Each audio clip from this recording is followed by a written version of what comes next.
Hello नमस्कार welcome. आज हम घटनासार जो नई घटनासार आई है करंट अफेयर अर्धवार्षिकी 2021 को आज का जो टॉपिक है हमारा राष्ट्रीय घटनाओं की अर्धवार्षिकी, जो कि राष्ट्रीय घटना है उनको हम आज तैयार करेंगे, जो कि पार्ट 1 में हम करीब 2 पार्ट लाएंगे, पार्ट 1 और पार्ट 2। चलो स्टार्ट करते हैं। तो आज हमारा करंट अफेयर अर्धवार्षिकी 2021 राष्ट्रीय घटनाओं की अर्धवार्षिकी, जिसमें टॉपिक नंबर फर्स्ट होगा हमारा PSLV C5551 द्वारा ब्राज़ील के एमेजोनिया एक सहित 19 उपग्रहों का सफल प्रक्षेपण। तो आज हमारा टॉपिक क्या है? PSLV C5155 द्वारा ब्राज़ील में के एमेजोनिया एक सहित 19 उपग्रहों का सफल प्रक्षेपण। इसरो द्वारा, किसके द्वारा? इसरो के द्वारा 28 फरवरी 2021 को श्रीहरिकोटा स्थित सतीश धवन अंतरिक्ष केंद्र सार श्रीहरिकोटा से ध्रुवीय उपग्रह प्रक्षेपण वाहन PSLV C5155 क्या PSLV C55 द्वारा कुल 19 उपग्रहों का सफल प्रक्षेपण किया गया है। इसरो की वाणिज्यिक इकाई new space India limited NSIL द्वारा ब्राज़ील के एमेजोनिया एक उपग्रह का प्रक्षेपण इसका पहला समर्पित वाणिज्यिक मिशन है। PSLV C51 द्वारा अपने साथ ले गए ब्राज़ील के सैटेलाइट एमेजोनिया एक सहित 18 अन्य उपग्रहों को सफलतापूर्वक उनकी कक्षाओं में स्थापित किया गया है। इसरो का 2021 में यह पहला प्रक्षेपण है। इस प्रक्षेपण की विशेष बात यह है कि इसके साथ भगवत गीता भी अंतरिक्ष में भेजी गई है। स्पेस किड्स इंडिया ने भगवत गीता को SD कार्ड में अंतरिक्ष में भेजा है। स्पेस किड्स इंडिया SKI के सतीश धवन सैट के शीर्ष पैनल पर प्रधानमंत्री नरेंद्र मोदी की तस्वीर अंकित है। इसरो के इस सफल प्रक्षेपण के साथ ही देश की ओर से प्रक्षेपित किए गए कुल विदेशी उपग्रहों की संख्या बढ़कर 342 हो गई है। यह PSLV का 53वां कौन सा 53वां प्रक्षेपण था। प्रक्षेपित उपग्रहों में युवा वैज्ञानिकों द्वारा निर्मित सैटेलाइट सिंधु नेत्र सिंधु नेत्र भी शामिल है, जो हिंद महासागर के अलावा चीन के साथ लद्दाख पाकिस्तान के सीमावर्ती इलाकों की निगरानी में सक्षम है। सिंधु नेत्र अपनी तरह का पहला उपग्रह है जो महासागर क्षेत्र में सक्रिय युद्धपोत की भी पहचान कर लेता है। यह चीन से सटी 4000 किलोमीटर सीमा पर हर गतिविधि पर नज़र रख सकता है। इसे बेंगलुरु के PES विश्वविद्यालय के छात्र ने बनाया है। सिंधु नेत्र के लिए रक्षा अनुसंधान और विकास संगठन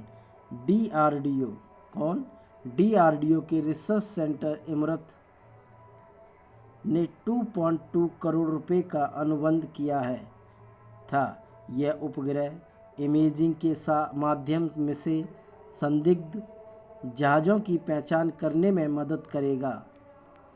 रिसर्च सेंटर इमरत RCI की स्थापना पूर्व राष्ट्रपति डॉक्टर APJ अब्दुल कलाम ने की थी। यह हैदराबाद में स्थित है। कहाँ पर स्थित है? हैदराबाद में स्थित है। प्रक्षेपण के 17 मिनट बाद एमेजोनिया एक को अंतरिक्ष की प्राथमिक कक्षा में पहुंचा दिया गया है। उसके 1.5 घंटे बाद चेन्नई के स्पेस किड्स इंडिया के सतीश धवन सैट सहित अन्य उपग्रहों को उनकी कक्षा में स्थापित किया गया है। इसरो ने पहली बार ब्राज़ील के किसी उपग्रह का प्रक्षेपण किया है। 637 किलो वजनी एमेजोनिया एक सैटेलाइट अमेज़न क्षेत्र में वनों की कटाई की निगरानी और कृषि विश्लेषण करेगा। इसका कार्यकाल कितना होगा? 4 वर्ष होगा। एमेजोनिया के अलावा अंतरिक्ष में भेजे गए 18 अन्य उपग्रहों में से एक स्पेस किड्स इंडिया का 3 सैटेलाइट भारतीय अकादमिक संस्थानों के, जबकि 14 इसरो की वाणिज्यिक इकाई न्यू स्पेस इंडिया लिमिटेड से हैं। उनमें से 13 सैटेलाइट अमेरिका के हैं। छात्रों द्वारा निर्मित 5 उपग्रहों में से SD-SAT का उद्देश्य विकिरण का अध्ययन करना आदि है। यूनिटीसैट्स 3 भारतीय शैक्षणिक संस्थानों के संघ, जिसमें श्री पेरुंबदूर में स्थित JPR institute of technology JITSAT, GH Rai Soni college of engineering Nagpur GHR CESAT और Shri Shakti institute of engineering and technology Coimbatore Shri Shakti SAT शामिल है के द्वारा निर्मित उपग्रह है, जो रेडियो रिले सेवा प्रदान करने के लिए निर्मित है। Satish Dhawan SAT nano satellite है, जिसका उद्देश्य रेडिएशन स्तर और लंबी दूरी की संचार प्रौद्योगिकी को प्रदर्शित करना है। स्पेस किड्स इंडिया के सतीश धवन सैट में सिक्योर्ड डिजिटल कार्ड फॉर्मेट में गीता रखी गई है।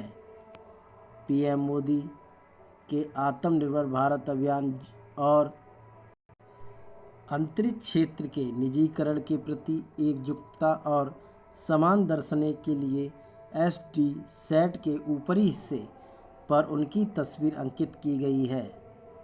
नेक्स्ट, ग्वालियर और ओरछा यूनेस्को की विश्व विरासत शहर सूची में है। कौन कौन सा? ग्वालियर और ओरछा। दिसंबर 2020 में मध्य प्रदेश के ग्वालियर और ओरछा को यूनेस्को अपने अर्बन लैंडस्केप सिटी प्रोग्राम के तहत विश्व विरासत शहर वर्ल्ड हेरिटेज साइट्स की सूची में शामिल किया है।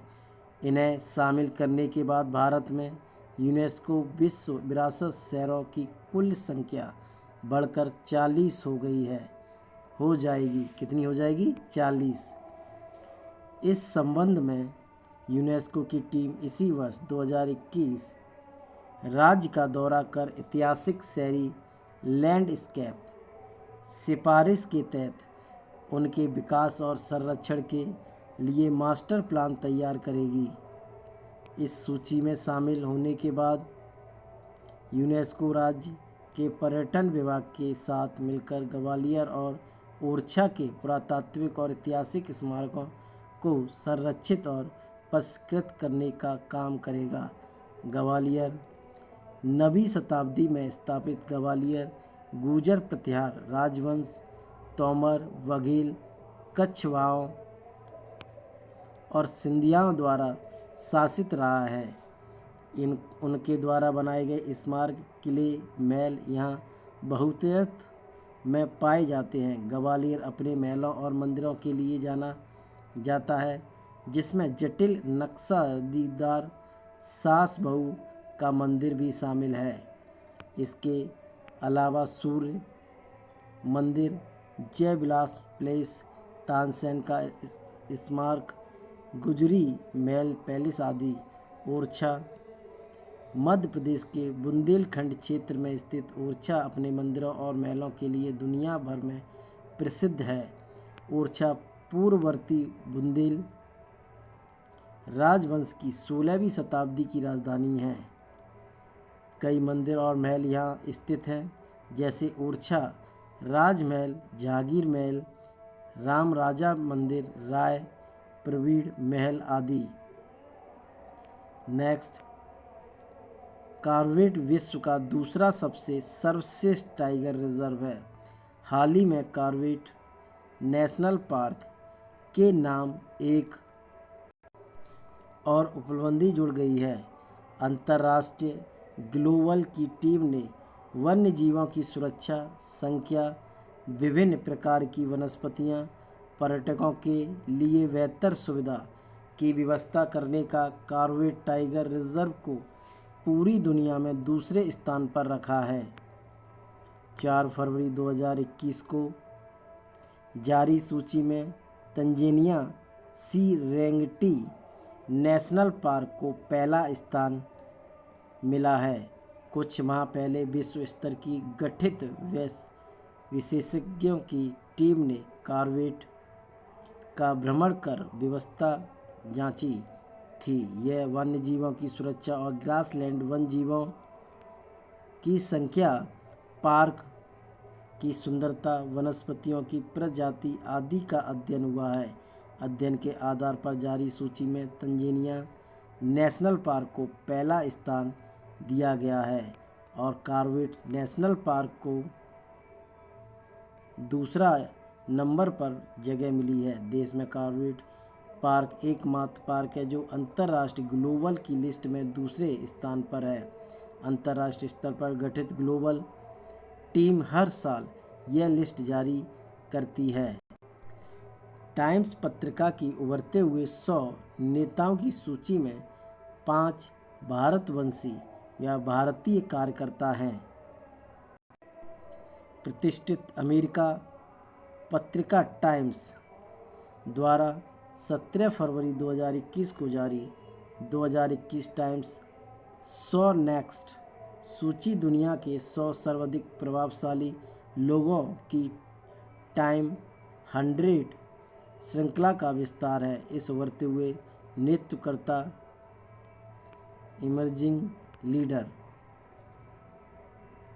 की सूची में एक भारतीय कार्यकर्ता और 5 भारतीय मूल के लोगों ने जगह बनाई है, जिनमें ब्रिटेन के वित्त मंत्री ऋषि सुनक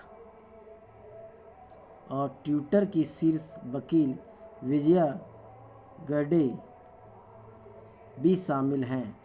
टाइम्स 100 के संपादकीय निर्देशक डैन मैकसाई ने कहा है, इस सूची में शामिल हर कोई इतिहास बनाने को तैयार है, जबकि कई पहले ही इतिहास बना चुके हैं। भारतीय मूल के अन्य हस्तियों में इंस्टाकार्ट की संस्थापक और सीईओ अपूर्व मेहता, गैर लाभकारी गेटअस पीपीआई की कार्यकारी निदेशक शिखा गुप्ता और गैर लाभकारी अपसॉल्व के रोहन पबुलूरी शामिल हैं। इस सूची में भीम आर्मी के प्रमुख चंद्रशेखर आज़ाद को भी स्थान मिला है। टाइम्स पत्रिका में भारतीय उद्योगपति नारायण मूर्ति के दामाद ऋषि सुनक, जो कि 40 वर्षीय के बारे में कहा गया है कि वे करीब 1 वर्ष तक ब्रिटिश सरकार में गुमनाम कनिष्ठ मंत्री रहे, लेकिन पिछले साल उन्हें वित्त मंत्री बनाया गया। वे जल्द ही कोविड-19 महामारी के प्रति सरकार का उदारीवाद चेहरा बन गए हैं। सुनक ने ऑक्सफोर्ड में से पॉलिटिक्स और इकोनॉमिक्स में उच्च शिक्षा प्राप्त की है। 34 वर्षीय अपूर्व मेहता को महामारी में राशन खरीदने में मदद के लिए बेहतर कोशिश करने वाला बताया गया है। अपूर्व का जन्म भारत में है। 2008 में उन्होंने वाटरलू विश्वविद्यालय से अपनी इलेक्ट्रॉनिकल इंजीनियरिंग पूरी की। एक डिज़ाइन इंजीनियर के रूप में काम किया। संक्षिप्त अवधि के लिए इस्पात कारखाने में भी काम किया। ऑन डिमांड ऑनलाइन किराने की दुकान इंस्टाकार्ट के सीईओ हैं। विजया गड्डे ट्विटर के शक्तिशाली अधिकारी जिन्होंने सीईओ जैक डॉर्सी को कैपिटल हिंसा के बाद पूर्व अमेरिकी राष्ट्रपति ट्रंप का खतरा निलंबित करने की सूची दी है। हैदराबाद में जन्मी 45 वर्षीय गैडे माइक्रो लिंकिंग साइट ट्विटर की कानूनी नीति हेड है। वह ट्विटर के पब्लिक पॉलिसी की भी हेड है। गैडे न्यूयॉर्क यूनिवर्सिटी लॉ स्कूल के न्यासी बोर्ड में है और वैश्विक मानवीय सहायता और विकास संगठन मर्सी कॉर्प्स निदेशक मंडल में भी रह चुकी हैं। उन्होंने New York university school of the law से ज्यूरिस डॉक्टर की डिग्री प्राप्त की थी। इससे पहले उन्होंने कॉर्नेल यूनिवर्सिटी से स्नातक था। वह बचपन में अपने माता पिता के साथ अमेरिका आ गई थीं और उनका अधिकतर बचपन टेक्सास और न्यू जर्सी में बीता है। शिखा गुप्ता उनकी टीम ने व्हाइट हाउस में नेतृत्व शून्यता के वक्त स्वास्थ्य कर्मियों के लिए पीपीई किट की बढ़ती मांग को पूरा किया। रोहन पबुलूरी इनका योगदान निःशुल्क ऑनलाइन टूल को लेकर जो यूज़रों को खुद से ज़रूरी फॉर्म भरने में मदद करता है। टाइम्स से इनकी प्रशंसा की है। चंद्रशेखर टाइम्स पत्रिका में भीम आर्मी के नेता चंद्रशेखर आज़ाद के बारे में कहा गया है कि वह दलित समुदाय को शिक्षा के जरिए गरीबी से निकालने में मदद करने के लिए स्कूल चलाते हैं और वे आक्रामक भी हैं। वह बाइकों पर जाति आधारित हिंसा के शिकार लोगों की रक्षा करने के लिए गांव में जाते हैं और भेदभाव विरोधी उत्तेजक प्रदर्शन करते हैं। नेक्स्ट, ओएनजीसी लद्दाख में करेगी भारत की पहली भूतापीय क्षेत्र विकास परियोजना की स्थापना। भारत का पहला भूतापीय विद्युत परियोजना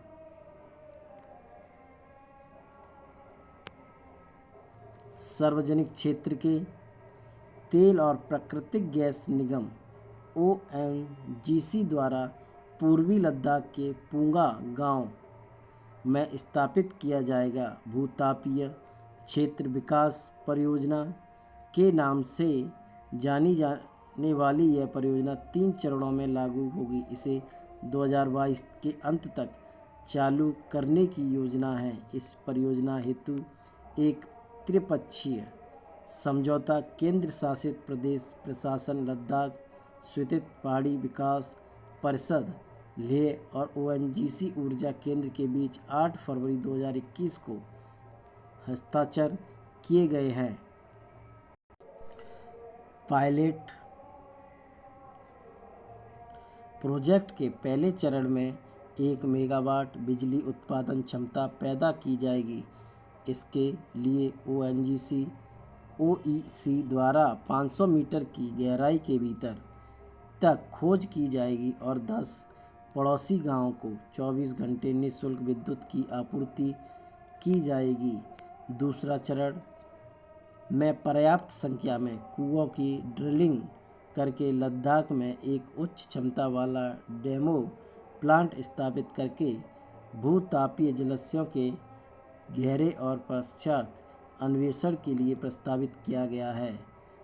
तीसरे चरण में संयुक्त उद्यमों और वाणिज्यिक परियोजनाओं को बढ़ावा देने की योजना है। पुंगा एक ऐसा स्थान है जिसमें 100 मेगावाट से अधिक की भूतापीय ऊर्जा की क्षमता है। नेक्स्ट, हैदराबाद को 2020 tree city of the world की मान्यता है। तेलंगाना की राजधानी हैदराबाद को संयुक्त राष्ट्र के खाद्य और कृषि संगठन PAO तथा अर्बन डे फाउंडेशन द्वारा शहरी वनों के विकास और रखरखाव की प्रतिबद्धता के लिए 18 फरवरी 2021 को 2020 tree city of the world की मान्यता दी गई है। ट्री सिटी की मान्यता पाने वाला हैदराबाद भारत का पहला शहर है। इस उपलब्धि के बाद यह समान विचारधारा वाले वैश्विक शहरों के नेटवर्क में शामिल हो गया है, जो स्वस्थ, लचीला और खुशहाल के निर्माण में पेड़ों के महत्व को पहचानते हैं। 2020 tree city of the world मान्यता कार्यक्रम का दूसरा वर्ष है। इसमें 63 देशों के 120 शहर शामिल हैं। इनमें अधिकांश शहर अमेरिका, ब्रिटेन, कनाडा, ऑस्ट्रेलिया के हैं। इस वर्ष हैदराबाद ने दुनिया के 51 अन्य शहरों के साथ यह सम्मान अर्जित किया है। नेक्स्ट, कोची मंगलुरु प्राकृतिक गैस पाइपलाइन राष्ट्र को समर्पित। कहाँ पर? कोची और मंगलुरु में पाइपलाइन राष्ट्र। प्रधानमंत्री नरेंद्र मोदी ने 5 जनवरी 2021 को वीडियो कॉन्फ्रेंसिंग के माध्यम से कोची और मंगलुरु प्राकृतिक गैस पाइपलाइन राष्ट्र को समर्पित किया है। कोची मंगलुरु प्राकृतिक गैस पाइपलाइन केरल और कर्नाटक के ईज ऑफ लिविंग में सुधार करेगी और दोनों राज्यों के गरीब, मध्य वर्ग और उद्यमियों के खर्च को कम करेगी। यह 450 किलोमीटर लंबी पाइपलाइन गेल इंडिया लिमिटेड द्वारा बनाई गई है, जिसकी परियोजना क्षमता 12 मिलियन मैट्रिक मानक क्यूबिक मीटर प्रतिदिन है। इसके माध्यम से प्राकृतिक गैस को कोची के LNG रिगैसिफिकेशन टर्मिनल से मंगलुरु ले जाया जाएगा। इस पाइपलाइन से Mangalore chemical and fertilizer plant को ऊर्जा मिलेगी। नेक्स्ट, 6 राज्यों में लाइट हाउस परियोजनाओं की आधारशिला। प्रधानमंत्री मोदी ने 1 जनवरी 2021 को वीडियो कॉन्फ्रेंस के माध्यम से 6 राज्यों में 6 स्थानों पर हल्के मानव मकान से जुड़ी लाइट हाउस परियोजना की आधारशिला रखी है। Global housing technology challenge India के तहत इंदौर मध्य प्रदेश, राजकोट गुजरात, चेन्नई तमिलनाडु, रांची झारखंड, अगरतला त्रिपुरा, लखनऊ उत्तर प्रदेश में परियोजना चल रही है। लाइट हाउस प्रोजेक्ट्स देश में पहली बार इतने बड़े पैमाने पर निर्माण क्षेत्र में नए युग की वैश्विक प्रौद्योगिकियों, प्रक्रियाओं और सामग्रियों के सर्वोत्तम उपयोग का प्रदर्शन करेंगे।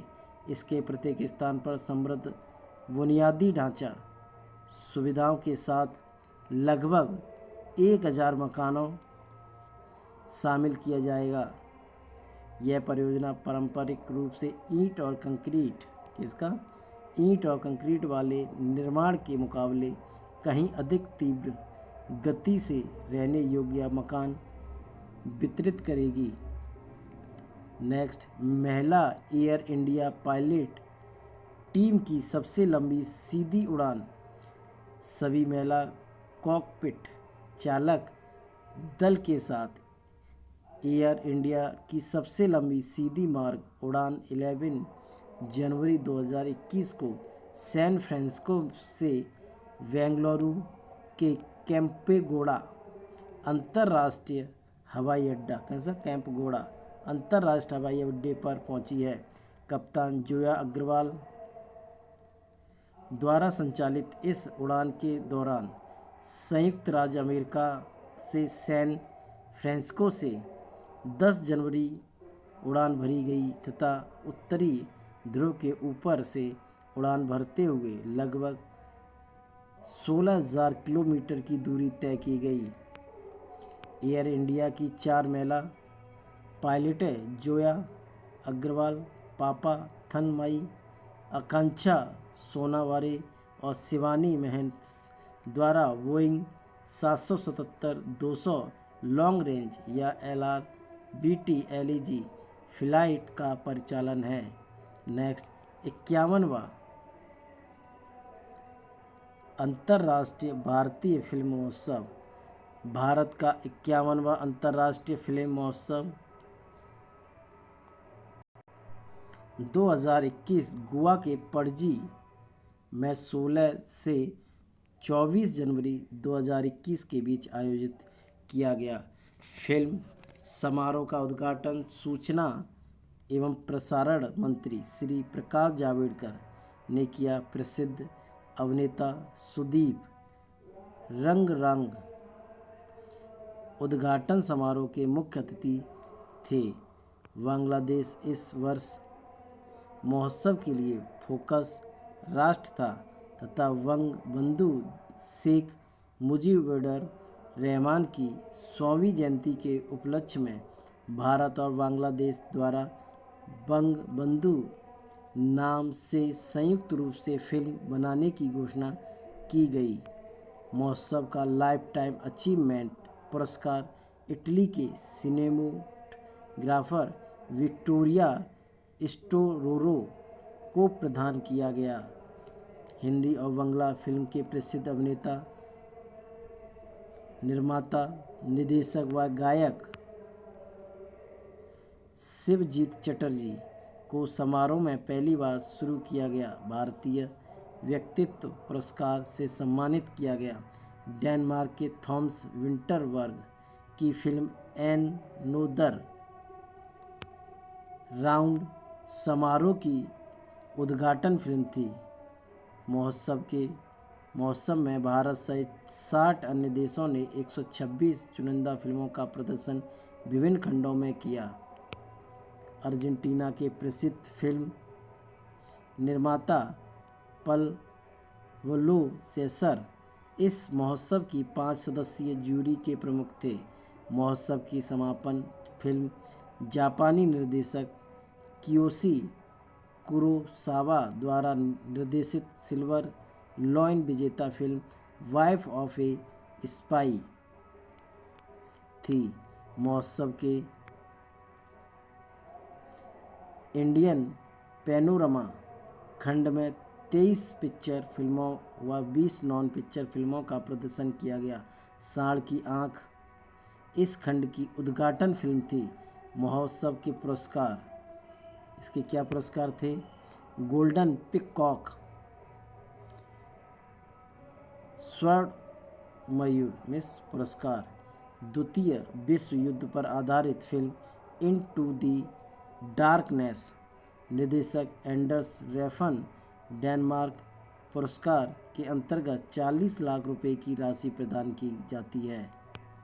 नेक्स्ट, सर्वश्रेष्ठ निर्देशक का सिल्वर पिकॉक रजत मयूर 15 लाख पुरस्कार ताइवान की निर्देशक, लेखिका और निर्माता चेन नियन को मंdarin भाषा की drama film the silent forest के लिए।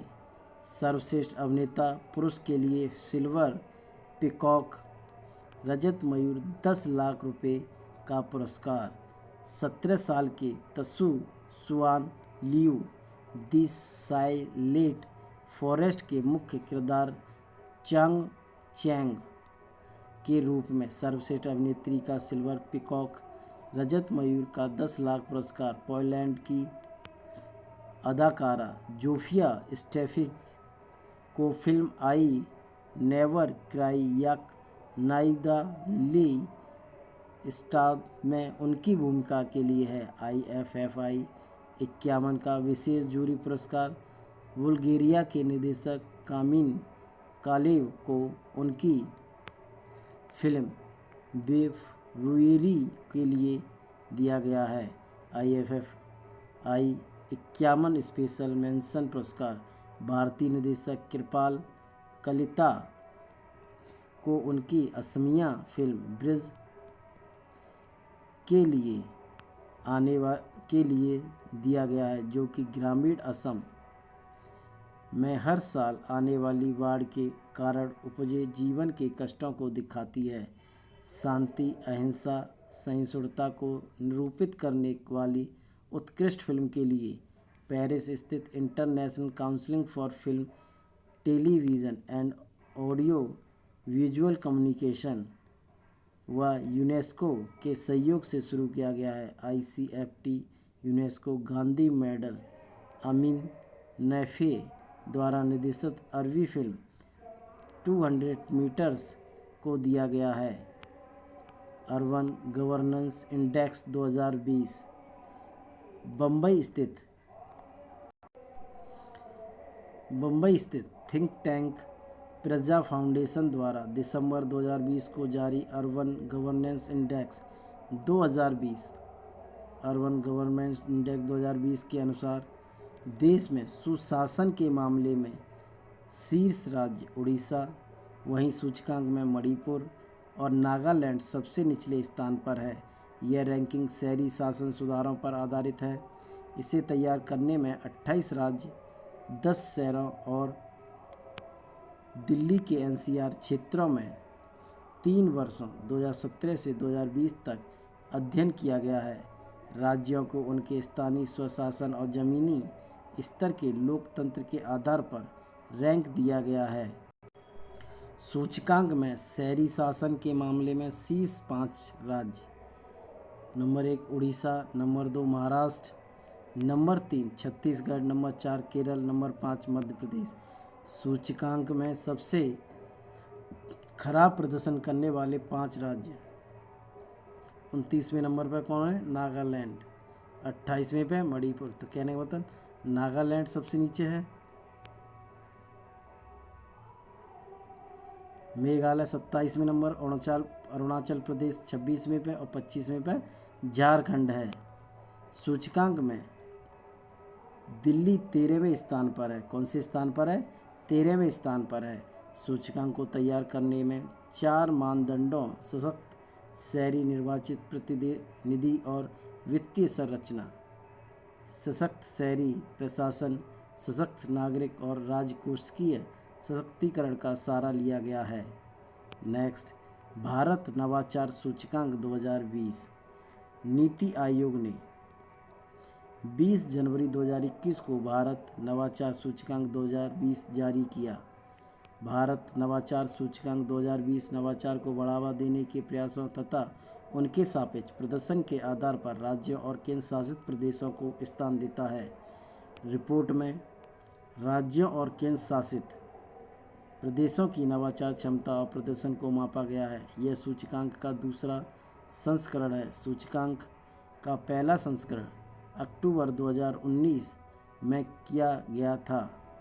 यह सूचकांक नीति आयोग द्वारा प्रतिस्पर्धात्मकता संस्थान इंस्टीट्यूट फॉर कॉम्पिटिटिवनेस के साथ मिलकर तैयार किया जाता है। सूचकांक में प्रमुख राज्यों की श्रेणी में कर्नाटक ने शीर्ष स्थान बनाए रखा है, जबकि तमिलनाडु को पीछे छोड़ते हुए महाराष्ट्र दूसरे स्थान पर पहुंच गया है। सूचकांक के तमिलनाडु तीसरे, तेलंगाना चौथे और केरल 5वें, हरियाणा 6वें, आंध्र प्रदेश 7वें, गुजरात 8वें, उत्तर प्रदेश कौन से में 9वें और पंजाब 10वें स्थान पर रहा है। इसमें बिहार को सबसे निचला स्थान 17वां प्राप्त हुआ है। केंद्र शासित प्रदेश और छोटे राज्यों की श्रेणी में 46.60 स्कोर के साथ सभी समूहों में सबसे अच्छा प्रदर्शन करने वाली दिल्ली पहले स्थान पर, जबकि चंडीगढ़ दूसरे और लक्षद्वीप अंतिम 9वें स्थान पर 11.7 पर रहा है। दिल्ली ने पूर्व वित्तीय वर्ष में नए स्टार्टअप और कंपनियों की स्थापना के साथ सबसे अधिक ट्रेड मार्क पेटेंट आवेदन प्रस्तुत किया है। पूर्वोत्तर पहाड़ी राज्यों की श्रेणी में हिमाचल प्रदेश शीर्ष स्थान पर, इसके बाद उत्तराखंड, मणिपुर और सिक्किम का स्थान है। मेघालय सबसे निचले 10वें स्थान पर रहा है। नवाचार सूचकांक की गणना 5 सक्षमकर्ताओं मानदंडों और 2 प्रदर्शन मानदंडों के माध्यम से की गई है। 5 सक्षमकर्ताओं मानदंड मानव पूंजी निवेश, ज्ञान कार्यकर्ता, नॉलेज वर्कर्स, व्यावसायिक वातावरण और सुरक्षा तथा कानूनी वातावरण, जबकि 2 प्रदर्शन मानदंडों ज्ञान उत्पादन और ज्ञान प्रसार है। नेक्स्ट, नवाचार सूचकांक 2020 में शामिल 10 राज्य। तो पहले पर कौन है? महाराष्ट्र। पहले पर कौन है? कर्नाटक। दूसरे पे कौन है? महाराष्ट्र। तीसरे पे कौन है? तमिलनाडु। चौथे पे तेलंगाना। पाँचवें पे केरला। छठवें पे हरियाणा। सातवें पे आंध्र प्रदेश। आठवें पे गुजरात और नवें पे कौन है? उत्तर प्रदेश। 10वें पे पंजाब। नेक्स्ट, LCA तेजस Mk-1A लड़ाकू विमान के खरीद को मंजूरी। 13 जनवरी 2021 को प्रधानमंत्री नरेंद्र मोदी की अध्यक्षता में केंद्रीय मंत्रिमंडल की हुई बैठक में हिंदुस्तान एरोनॉटिक्स लिमिटेड HAL से 83 हल्के लड़ाकू विमान LCA तेजस खरीदने के सौदे को मंजूरी प्रदान की गई है। 45,936 करोड़ रुपए की लागत 73 LCA तेजस Mk-1A लड़ाकू विमान LCA तेजस Mk-1A फाइटर एयरक्राफ्ट और 10 LCA तेजस Mk-1 ट्रेनर विमान की खरीद को मंजूरी के साथ डिज़ाइन और बुनियादी ढांचे के विकास के लिए 1,202 करोड़ रुपए भी मंजूर किए गए हैं। हल्के लड़ाकू विमान Mk-1A स्वदेश में डिज़ाइन, विकसित और निर्मित अत्याधुनिक चौथी पीढ़ी के लड़ाकू विमान हैं। यह विमान इलेक्ट्रॉनिक रूप से स्कैन किए गए सक्रिय एरे राडार दृश्य सीमा से परे हैं। मिसाइल, इलेक्ट्रॉनिक युद्ध क्षमता और एयर टू एयर रिफ्यूलिंग की महत्वपूर्ण परिचालन क्षमता से युक्त हैं। फिलहाल यह 50% की स्वदेशी सामग्री के साथ लड़ाकू विमानों की पहली खरीद भारतीय स्वदेशी रूप से डिज़ाइन, विकसित और निर्मित श्रेणी है, जो बाद में 60% तक पहुंच जाएगी। मंत्रिमंडल की बैठक में परियोजना के अंतर्गत भारतीय वायु सेना द्वारा बुनियादी ढांचे के विकास को मंजूरी दी गई है ताकि वे अपने बेस डिपो में मरम्मत या सर्विसिंग को सक्षम कर सकें। नेक्स्ट, भारत का पहला पॉलिनेटर पार्क। कौन सा? Pollinator park. उत्तराखंड वन विभाग ने 29 दिसंबर 2020 को भारत के पहले पॉलिनेटर परागण पार्क को जनता को समर्पित किया है। इसका उद्देश्य विभिन्न परागण प्रजातियों का संरक्षण करना है, उनके महत्व के बारे में आम जनता के बीच जागरूकता पैदा करना और परागण के विभिन्न पहलुओं को शोध, पर्यावरण खतरों और प्रदूषण के प्रभाव, कीटनाशकों के उपयोग और विभिन्न परागणों और पादप प्रजाति के बीच संबंध सहित अन्य अनुसंधानों को बढ़ावा देना है। यह पॉलिनेटर पार्क नैनीताल जिले हल्द्वानी में 4 एकड़ क्षेत्र में फैला हुआ है। पार्क में तितलियों, मधुमक्खियों, पक्षियों, कीटों, पतंगों, भृंगों, तितलियां और छोटे स्तनधारियों की 40 से अधिक परागण प्रजातियां हैं। पार्क में रस परागण पैदा करने वाले फूलों जैसे गेंदा, गुलाब, गुड़हल, चमेली आदि का पौधा लगाकर विभिन्न पॉलिनेटरों के लिए उपयुक्त प्राकृतिक आवास बनाए गए हैं। मेघालय में भारत के सबसे लंबे रोड आर्क ब्रिज का उद्घाटन। मेघालय के मुख्यमंत्री कॉनराड के संगमा ने 22 जनवरी 2021 को मेघालय के पूर्वी खासी हिल जिले के सोहावार में भारत के सबसे लंबे सड़क आर्क ब्रिज भाई ब्रिज का उद्घाटन किया है। इस आर्क ब्रिज का निर्माण उत्तर पूर्व क्षेत्र के विकास मंत्रालय के non lapsable central pool of resource के अंतर्गत 49.395 करोड़ की अनुमानित लागत से किया गया है। इस प्रतिष्ठित संरचना से राज्य में पर्यटन क्षेत्र को बढ़ावा मिलने की संभावना है। इस परियोजना को 2013 में मंजूरी मिली थी। 2014 में निर्माण शुरू हुआ और 2018 में पूरा हुआ। गुजरात सरकार ने ड्रैगन फ्रूट का नाम कमलम रख दिया। गुजरात के मुख्यमंत्री विजय रूपाणी ने 19 जनवरी 2021 को ड्रैगन फ्रूट का नाम कमलम रखने का प्रस्ताव किया है, क्योंकि इस फल का बाहरी आकार कमल के फूल की तरह है।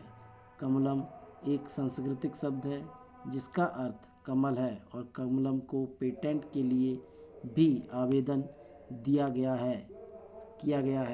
ड्रैगन फ्रूट दक्षिण और मध्य अमेरिका में स्वदेशी जंगली कैक्टस की एक प्रजाति का फल है। यहाँ इसे पट्टिया या पैथिया कहा जाता है। इस फ्रूट्स की दुनिया में सबसे बड़ा उत्पादक एवं निर्यातक वियतनाम है। कौन है? वियतनाम है। यहाँ इसे थॉन लॉन्ग कहते हैं, जिसका अर्थ होता है ड्रैगन आई होता है। नेक्स्ट, लद्दाख का त्सो-कर रामसार स्थल घोषित है। 24 दिसंबर 2020 को भारत ने लद्दाख के त्सो-कर अर्धभूमि क्षेत्र को देश के 42वें दक्षिण एशिया में सर्वाधिक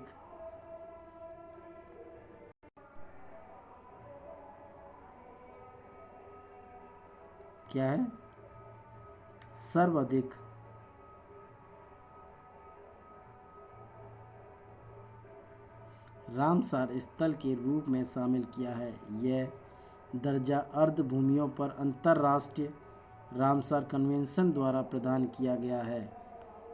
त्सो-कर घाटी एक अत्यधिक ऊंचाई वाला अर्ध-भूमि क्षेत्र है, जहां दो प्रमुख जलप्रपात हैं। चांगथाम क्षेत्र के दक्षिण में लगभग 438 हेक्टेयर क्षेत्र में विस्तृत मीठे पानी की झील स्टार त्सपुक त्सो और उत्तर में 1800 हेक्टेयर क्षेत्र में विस्तृत खारे पानी की झील त्सो-कर खुद स्थित है। इसे त्सो-कर कहा जाता है, जिसका अर्थ होता है सफ़ेद नमक। इस क्षेत्र में उपस्थित अत्यधिक खारे पानी के वाष्पीकरण के कारण किनारे पर सफ़ेद नमक की पापड़ी पाई जाती है। वर्ल्ड लाइफ इंटरनेशनल के अनुसार त्सो-कर घाटी A1 श्रेणी का एक महत्वपूर्ण पक्षी क्षेत्र है और यह प्रवासी पक्षियों हेतु मध्य एशिया उड़ान मार्ग का एक महत्वपूर्ण स्थान है।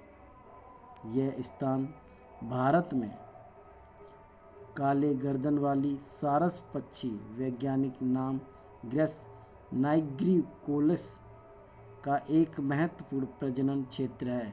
यह केंद्र शासित प्रदेश लद्दाख का दूसरा रामसार स्थल है। इससे पहले लद्दाख के त्सो मोरिस वेटलैंड रिजर्व को वर्ष 2002 में रामसर स्थल के रूप में नामित किया गया था।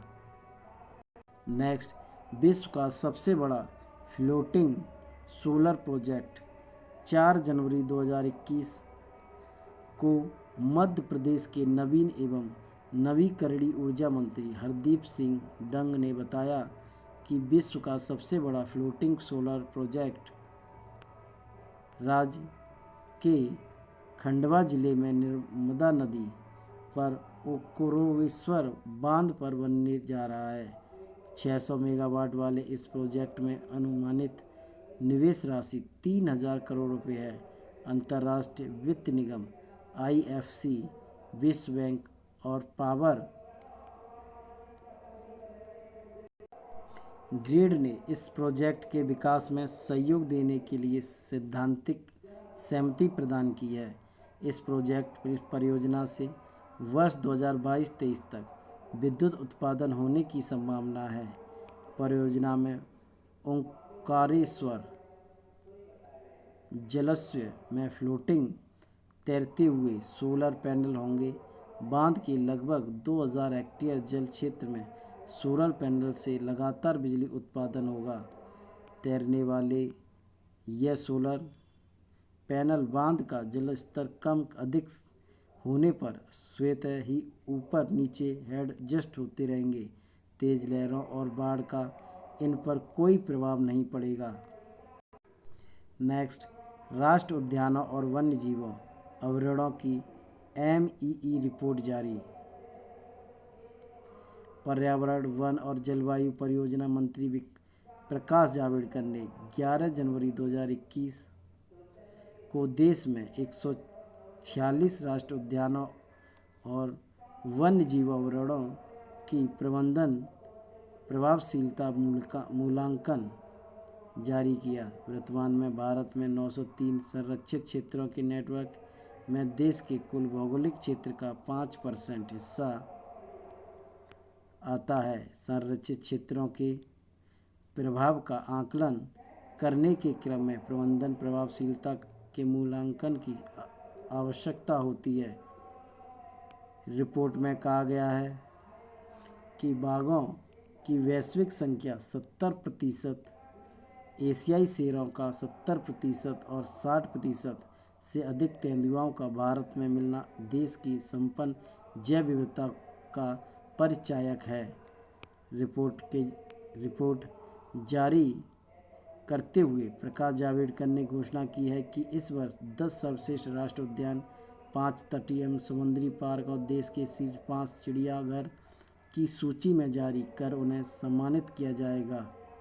MEE रिपोर्ट के अनुसार पश्चिम बंगाल के जलदापारा राष्ट्रीय उद्यान और रायगंज वन्यजीव अभयारण्य, हिमाचल प्रदेश के सैज और तीर्थन वन्यजीव अभयारण्य के साथ साथ ग्रेट हिमालयन राष्ट्रीय उद्यान को भारत का शीर्ष 5 राष्ट्रीय उद्यान एवं वन्यजीव अभयारण्य घोषित किया गया है। उत्तर प्रदेश के टर्टल वाइल्ड लाइफ सेंचुरी और जयप्रकाश नारायण पक्षी अभयारण्य तथा हरियाणा, असम, राजस्थान के एक को निम्न 5 में सूचीबद्ध किया गया है। साथ ही भारतीय चिड़ियाघरों के प्रबंधन और प्रभावशीलता मूल्यांकन MIJU फ्रेमवर्क का भी शुभारंभ किया गया है। नेक्स्ट, जंगली बिल्ली कैराकल।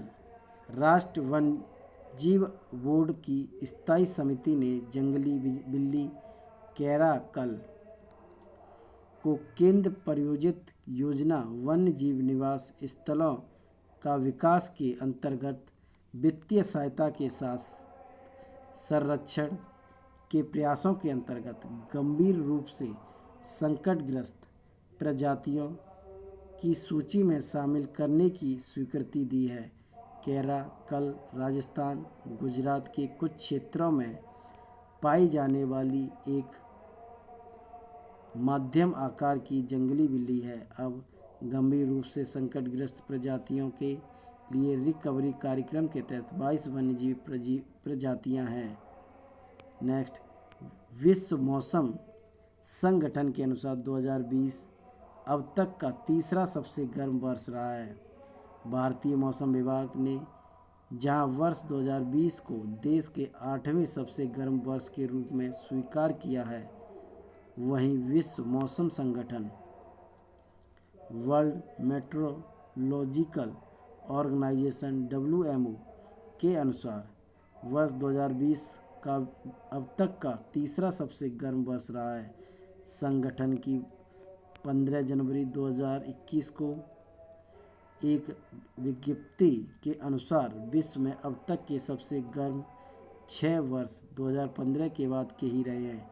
इनमें पहले 3 स्थान क्रमशः 2016, 19, 20 के हैं। साथ इन वर्षों के औसत तापमान में अंतर भी बहुत मामूली ही रहा है। अंटार्कटिका के लिए 40वें भारतीय वैज्ञानिक अभियान की शुरुआत मोरमुगो पोर्ट गोवा से 5 जनवरी 2021 को 40वें Indian scientific expedition to Antarctica 43 सदस्यों के साथ दक्षिण ध्रुव के लिए रवाना हुआ। यह भारतीय अभियान दक्षिणी सफ़ेद महाद्वीप में देश के 4 दशकों के प्रयासों का प्रतीक है। प्रतिष्ठित 40वें भारतीय वैज्ञानिक अंटार्कटिका अभियान मिशन यात्रा के लिए चार्टेड आइस क्लास पोत MV वॉसली गोलोविन को चुना गया है। यह 30 दिनों में अंटार्कटिका पहुंच जाएगा।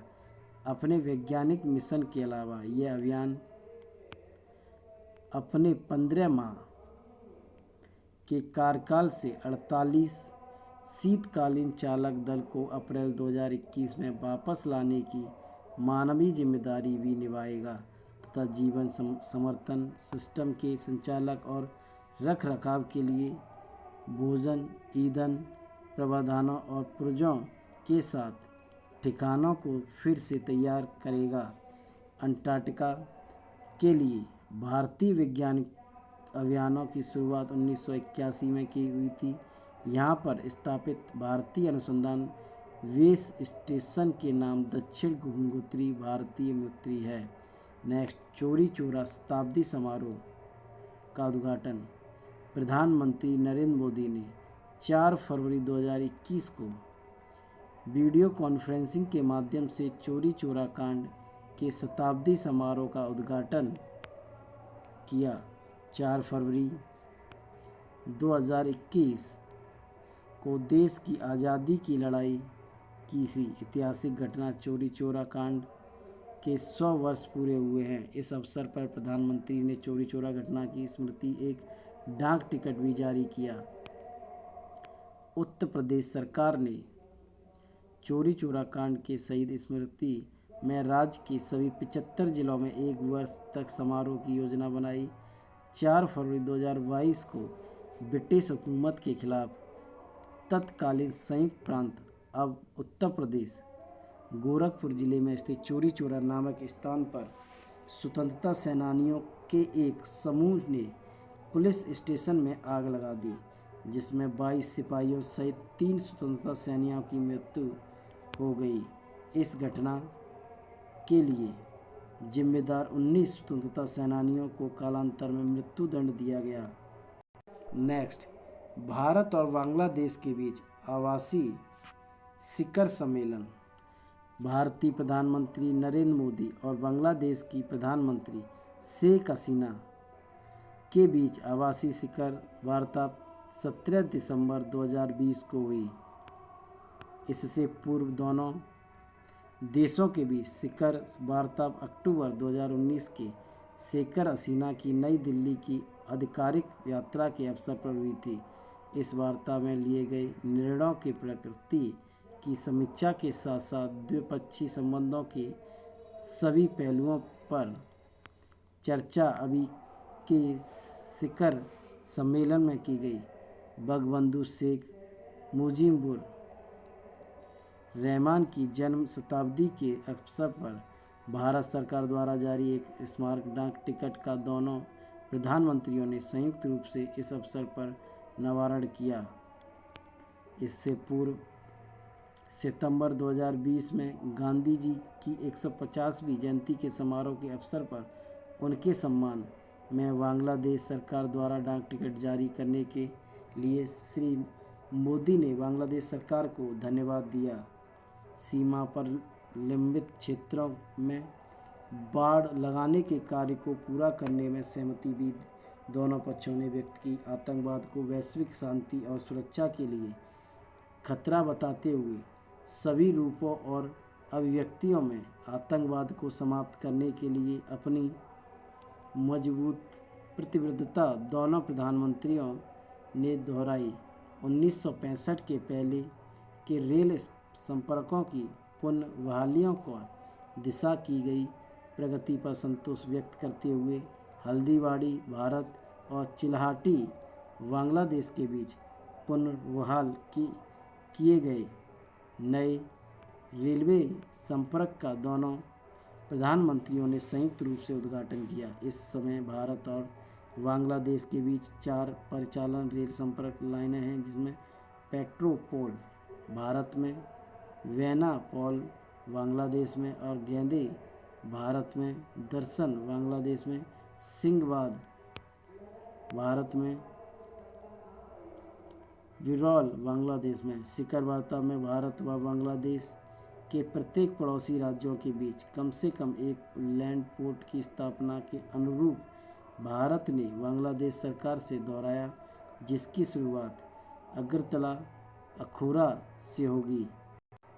बांग्लादेशी पक्ष ने प्रस्तावित किया है कि फेनी पुल का काम पूरा हो जाने पर बांग्लादेशी ट्रक चट्टोग्राम बंदरगाह से भारत के उत्तर पूर्व तक माल के परिवहन के लिए इस पुल का लाभ उठा सकेगा।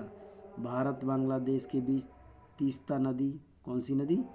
तीस्ता नदी के जल बंटवारे के लिए 2011 के अंतरिम समझौतों पर सिर हस्ताक्षर की आवश्यकता पर बांग्लादेशी प्रधानमंत्री ने बल दिया। 6 संयुक्त नदियाँ कौन कौन सी हैं? मनु, मुहुरी, खोवाई, घुमटी, थारला, दूध कुमार के जल के बंटवारे पर अंतरिम समझौते के फ्रेमवर्क को शीर्ष पूरा करने की आवश्यकता को भी दोनों पक्षों ने रेखांकित किया। भारत, बांग्लादेश, नेपाल व भूटान के बीच बिना रुकावट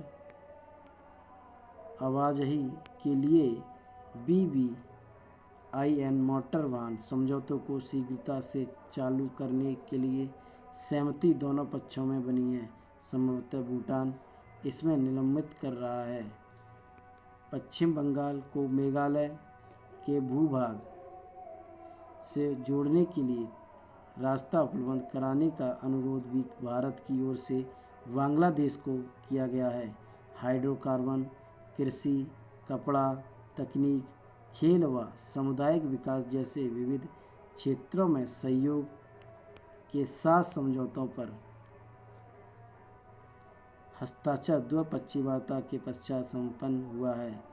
बांग्लादेश की स्वतंत्रता 50 वर्ष पूरा होने के उपलक्ष्य में मार्च 2021 में आयोजित होने वाले समारोह में भाग लेने के लिए स्वीकृति प्रदान करने के लिए श्री मोदी के प्रति आभार बांग्लादेशी प्रधानमंत्री ने व्यक्त किया। नेक्स्ट, भारत और बांग्लादेश वियतनाम के बीच आवासीय शिखर बैठक।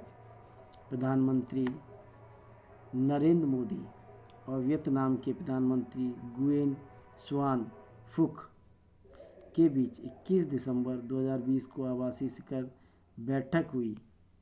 इस द्विपक्षीय शिखर बैठक को अति महत्वपूर्ण बताते हुए प्रधानमंत्री श्री मोदी ने वियतनाम को भारत की एक्ट ईस्ट पॉलिसी का महत्वपूर्ण स्तंभ और हिंद प्रशांत क्षेत्र में अपना महत्वपूर्ण साझेदारी बताया। वर्तमान परिस्थितियों में चीन के साथ संबंधों को देखते हुए भारत वियतनाम के दीर्घकाल संबंधों को सामरिक दृष्टि से भी अत्यंत महत्वपूर्ण मोदी ने बताया, हिंद प्रशांत क्षेत्र में शांति, स्थिरता और समृद्धि बनाए रखने को दोनों पक्षों का सामान्य लक्ष्य बताते हुए श्री मोदी ने कहा कि दोनों देशों के बीच सहयोग इस क्षेत्र में शांति और स्थिरता में महत्वपूर्ण योगदान दे सकता है। इसी परिप्रेक्ष्य में शांति, समृद्धि और लोगों के लिए भारत वियतनाम का साझा दृष्टिकोण नाम के साझा दस्तावेज को द्विपक्षीय वार्ता में स्वीकार किया गया है। दोनों देशों के बीच साझेदारी को 2021 से 2023 के लिए कार्य योजना भी इसके साथ ही जारी की जाएगी। वार्ता के पश्चात दोनों देशों के बीच द्विपक्षीय सहयोग के साथ महत्वपूर्ण साझेदारों पर हस्ताक्षर किए गए रखा है।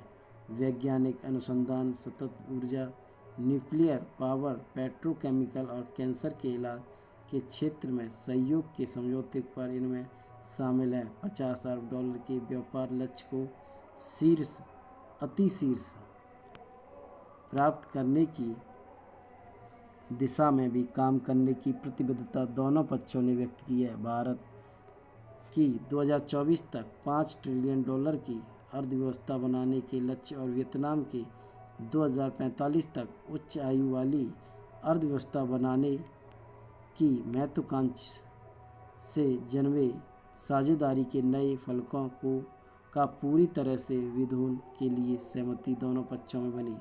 भारत और वियतनाम के बीच गहरे सांस्कृतिक एवं ऐतिहासिक संबंधों पर बल देते हुए बौद्ध एवं चाम संस्कृतियों की विरासत को संजोए तथा इनमें शोध कार्य को बढ़ावा देने पर भी सहमति है। 2022 में भारत और वियतनाम में राजनीतिक संबंधों की 50वीं वर्षगांठ को स्मरणीय बनाने हेतु दोनों देश भारत वियतनाम संस्कृति और सभ्यता संबंधों पर एक कोष को प्रकाशित करने के लिए सहयोग करेंगे। नेक्स्ट, भारत का 8वां उत्पादन बेसिन बंगाल बेसिन राष्ट्र को समर्पित। आत्मनिर्भर भारत के लिए ऊर्जा आवश्यकताओं की पूर्ति के क्रम में जारी प्रयासों के अंतर्गत पेट्रोलियम एवं प्राकृतिक गैस मंत्री धर्मेंद्र प्रधान ने 20 दिसंबर 2020 को भारत के 8वें उत्पादन बेसिन बंगाल बेसिन को राष्ट्र को समर्पित किया है। बंगाल बेसिन 24 परगना जिले के अशोकनगर एक कुएं से तेल उत्पादन शुरू करने के साथ ONGC ने एक बड़ा कदम आगे बढ़ाया है। अशोकनगर एक परियोजना भारत सरकार द्वारा जारी किए गए अग्रिम मुद्रीकरण योजना के अंतर्गत एक तेल उत्पादक के रूप में पूर्ण हुई थी। भारत के निर्धारित 8 उत्पादन बेसिन में से ONGC की अब 7 में खोज पूरी हो चुकी है और उत्पादन शुरू कर दिया गया है, जो भारत के स्थापित तेल एवं गैस रिजर्व का 83% है। अशोकनगर वन क्षेत्र से ONGC द्वारा उत्पादित पहले हाइड्रोकार्बन खेप को 5 नवंबर 2020 को IOCL के हल्दिया तेल संशोधन कारखानों में परीक्षण किया गया था। नेक्स्ट क्वेश्चन, नई दिल्ली में नए संसद भवन की शिलान्यास। सेंट्रल विस्टा रीडेवलपमेंट प्रोजेक्ट के तहत प्रस्तावित नए संसद भवन का शिलान्यास प्रधानमंत्री नरेंद्र मोदी ने 10 दिसंबर 2020 को किया। शिलान्यास हेतु भूमि पूजन शारदा पीठ संग्रही द्वारा शीतला माता मंदिर में संचालित गुरुकुल के आचार्य श्री राघवेंद्र भट्ट ने कराया। नए संसद भवन की आधारशिला रखे जाने के अवसर पर प्रधानमंत्री श्री मोदी ने कहा कि वह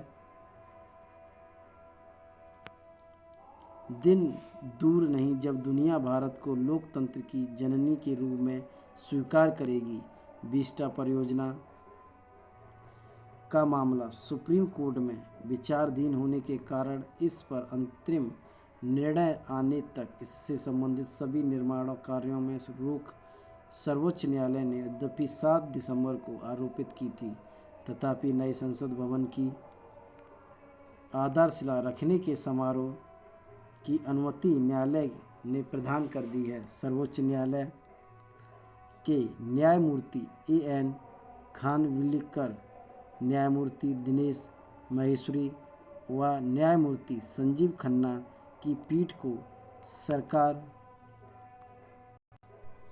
की ओर से यह आश्वासन दिया गया है कि नए संसद भवन के निर्माण हेतु फिलहाल केवल आधारशिला रखने का कार्यक्रम 10 दिसंबर को संपन्न किया जाएगा। इस परियोजना से संबंधित कोई निर्माण कार्य सर्वोच्च न्यायालय का निर्णय आने तक शुरू नहीं किया जाएगा। निकट भविष्य में संसदीय सीटों के परिसीमन के पश्चात संसद सदस्यों की संख्या में संभावित वृद्धि को देखते हुए सेंट्रल विस्टा रीडेवलपमेंट प्रोजेक्ट के तहत अधिक क्षमता वाले संसद निर्माण की सरकार की योजना है। इस नए त्रिभुजाकार भवन का डिज़ाइन अहमदाबाद के messrs SCC design and management properly द्वारा तैयार किया गया है तथा इसका निर्माण टाटा प्रोजेक्ट्स लिमिटेड द्वारा किया जाएगा। निर्माणाधीन संसद भवन लोकसभा कक्ष में 888 तथा राज्यसभा कक्ष में 384 सदस्यों के बैठने की व्यवस्था होगी, जबकि संयुक्त सत्र में 1224 सदस्य बैठ सकेंगे। 971 करोड़ की अनुमानित लागत से संसद भवन का निर्माण स्वतंत्रता की 75वीं वर्षगांठ तक पूरा करने का सरकार का लक्ष्य है। वर्तमान में संसद भवन की नींव 12 फरवरी 2021 को रखी गई थी। इसका निर्माण 6 वर्षों में पूरा हुआ था। इसका उद्घाटन 18 जनवरी 1927 को तत्कालीन गवर्नर जनरल लॉर्ड इरविन ने किया था।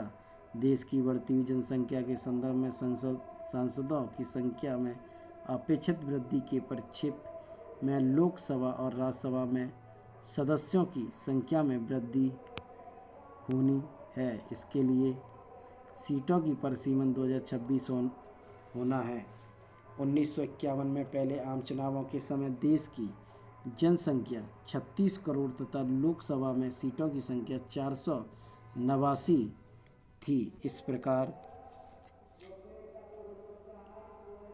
के एक सांसद औसतन 7 लाख जनसंख्या का प्रतिनिधित्व करता था। वर्तमान में जब देश की जनसंख्या 138 करोड़ से अधिक है, लोकसभा में सदस्यों की संख्या 545 ही है, जबकि राज्यसभा में 250 सदस्य हैं। इस प्रकार एक सांसद औसतन 25 लाख लोगों का प्रतिनिधित्व वर्तमान में करता है। ऐसे में संसद में सीटों की संख्या में वृद्धि अपेक्षित है।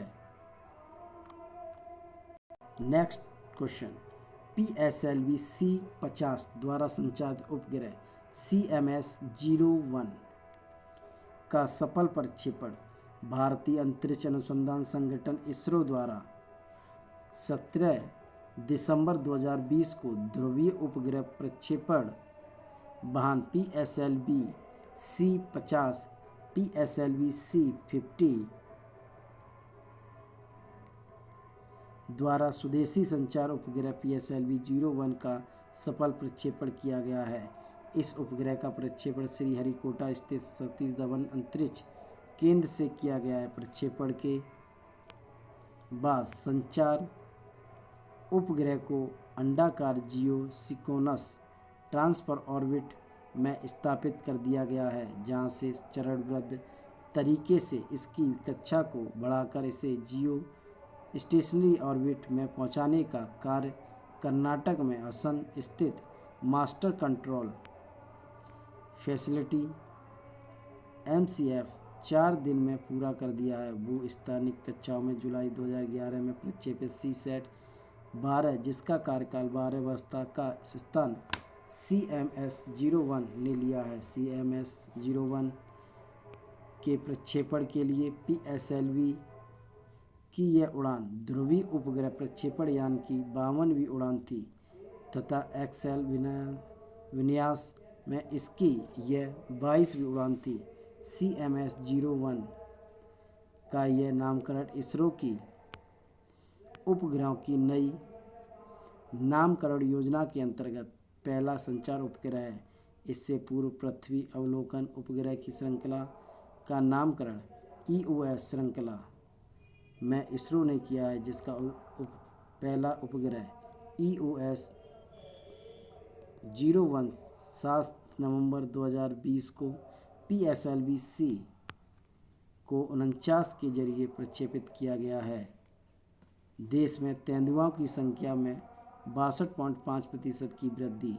पर्यावरण, वन एवं जलवायु परिवर्तन मंत्री प्रकाश जावड़ेकर ने 21 दिसंबर 2020 को भारत में तेंदुओं की स्थिति 2018 रिपोर्ट जारी की है। रिपोर्ट के अनुसार 2014 के बाद से 4 वर्षों में भारत में तेंदुओं की आबादी 60% से अधिक की वृद्धि दर्ज की गई है।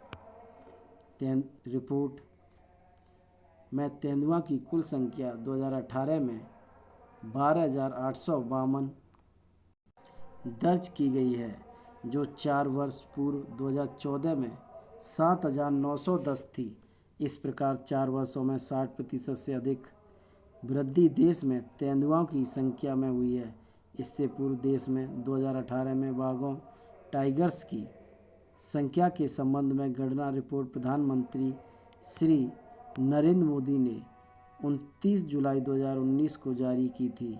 इसमें देश में बाघों की कुल संख्या 2,967 बताई गई है, जो वर्ष 2014 में 2,226 थी। इस प्रकार 2014 और 2018 की अवधि में देश में संख्या 33% की वृद्धि दर्ज की गई थी।